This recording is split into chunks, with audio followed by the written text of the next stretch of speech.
Congress party ప్రభుత్వాన్ని CM Revanth Reddy గారిని ఒకటి అడగదలుచుకున్నాం. ఇప్పటి వరకైతే ఆయన తీసినటువంటి ఈ 11 నెలల కాలంలో 100% బీసీలకు మోసం చేస్తున్నటువంటి ముఖ్యమంత్రి, మొట్టమొదటి ముఖ్యమంత్రి రేవంత్ రెడ్డి గారు అని చెప్పి నేను వారికి, మా బీసీ ప్రజలకు, బీసీ ప్రజాప్రతినిధులకు, వారందరికీ నేను తెలియజేస్తున్నా. సరే, ఎన్నికల మేనిఫెస్టోలు ఎన్నికలు అయ్యేంత వరకు ఒక విషయం వేరు. ఎన్నికలైన తర్వాత కూడా ఈరోజు రేవంత్ రెడ్డి గారు జనగణన అని చెప్పి స్థానిక సంస్థల్లో 42%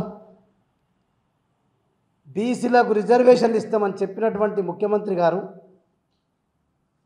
ఎక్కడ పోయింది నీ చిత్తశుద్ధి అని నేను అడుగుతున్నా.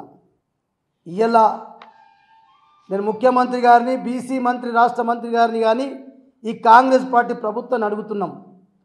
రేపు ఈ సర్వే జరిగిన తర్వాత 42% స్థానిక సంస్థల్లో బీసీలకు రిజర్వేషన్లు ఇస్తామని చెప్పి ఖచ్చితంగా చెప్పు.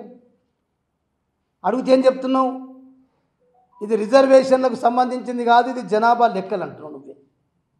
మరి నువ్వే చెప్పినావు ఈ కమిషన్ రిపోర్ట్ తర్వాతనే 42% ఇస్తా అని చెప్పి ఒక పక్క చెప్పినాం. అందుకే మేము అడుగుతున్నాం, ఈ సర్వేకు పూర్తిగా సహకరిస్తాం. మా పార్టీ పరంగా బీసీలందరం కూడా సహకరిస్తాం. కానీ పక్కా ముందే ప్రభుత్వం చెప్పాలా, ముఖ్యమంత్రి గారు చెప్పాలా, ఈ సర్వే తర్వాత 42% ఇచ్చిన తర్వాతనే మీరు ఎన్నికలు పెట్టాలా. 42% స్థానిక సంస్థల్లో బీసీలకు రిజర్వేషన్ ఇచ్చిన తర్వాతనే ఎన్నికలు పెట్టాలా.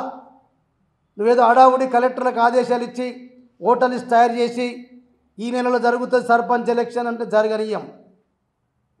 ఏ మాట అయితే ఎన్నికల మేనిఫెస్టోలో పెట్టినావో మర్రా ఇప్పుడు చెప్తున్నావో, స్థానిక సంస్థల్లో 42% బీసీలకు రిజర్వేషన్లు ఇచ్చిన తర్వాతనే, ఫిక్స్ అయిన తర్వాతనే స్థానిక సంస్థ ఎన్నికలు కండక్ట్ చేయమని చెప్పి కాంగ్రెస్ పార్టీ ప్రభుత్వాన్ని బీఆర్ఎస్ పార్టీ డిమాండ్ చేస్తుందని చెప్పి నేను ఈ సందర్భంగా ముఖ్యమంత్రి గారికి విజ్ఞప్తి చేస్తున్నాను.